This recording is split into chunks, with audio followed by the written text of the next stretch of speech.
Mga sports, iba-iba kasi yung pagsakal sa atin. Mayroong kaliwa, mayroong kanan.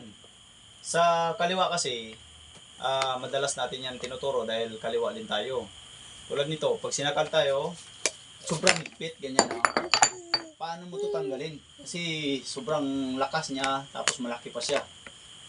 Siyempre kailangan, pag sinakal ka niyan, mababa ka lang kunti. Baba ka, sabay ka sa kanya. Sabay, yung paa mo.